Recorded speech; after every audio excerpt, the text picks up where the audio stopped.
हरे कृष्णा, राधे राधे। स्वागत है आप सभी मित्रों का एक बार फिर से राधिका दासी नीलम में। तो आज मैं बताऊंगी कि मैं सर्दियों में तुलसी जी की कैसे सेवा करती हूँ। तो मैंने कहा चलो शो कर लेती हूँ, बता देती हूँ आप लोगों को।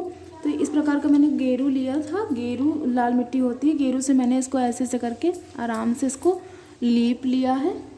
मैंने यहाँ पर भी अच्छे से लीप लिया है। मेरी सेवा कल शाम की जो हुई थी वही हुई थी। उसके बाद फिर अब मैं करने जा रही थी, तो मैंने चलो शो कर लेती हूँ।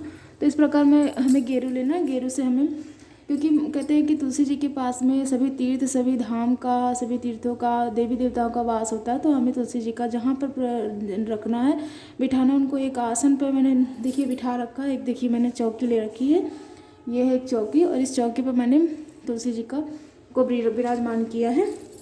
तो अब मैं गेरू से मैंने लीप लिया। मेरी प्रतिदिन की सेवा ऐसे ही होती है। मैं इनको जल अर्पित करूँगी। ओम तुलसी नमः, ओम तुलसी नमः, ओम तुलसी नमः, ओम तुलसी नमः, ओम तुलसी नमः, विष्णु प्रियाय नमः, ओम विष्णु प्रियाय नमः।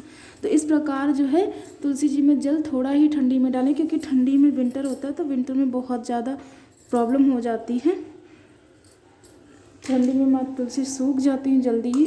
तो इस प्रकार मैंने जल चढ़ा दिया। मैं तुलसी जी को थोड़ा सा रोली अर्पित करूँगी। ध्यान रखें, रोली आप तुलसी जी की पत्तियों में और पौधे में ना लगाएं। आप ऐसे ही 7, 11, 5 जितने भी आपकी श्रद्धा हो, आप माँ तुलसी जी को रोली अर्पित करें और उनके पत्तियों में और तुलसी जी के हाथ पैर में ना लगाएं, क्योंकि ऐसे तुलसी जी सूख जाती हैं।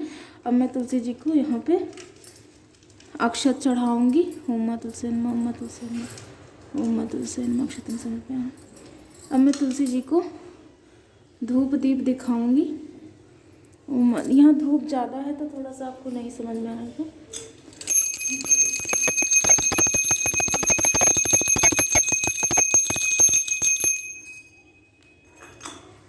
इस प्रकार मैंने तुलसी जी को यहाँ पर धूप दीप दिखा दिया है और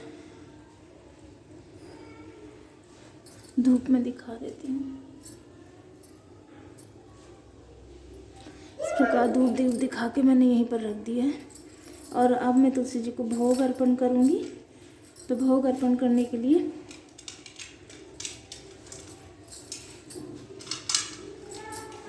मैंने फल लिया। आपके पास जो फल अवेलेबल हो, आप उस फल का भोग माता तुलसी जी को लगा सकते हैं। आप प्लेट ना ले पाएँ तो आप ऐसे भी माता तुलसी के पास में ऐसे रख सकते हैं। आपकी जैसी श्रद्धा हो आप वैसा जो है भोग लगा दें। तो इस प्रकार आपको तुलसी जी की सेवा करनी है। ठंडी में मैं तुलसी जी की ऐसी ही सेवा करती हूँ।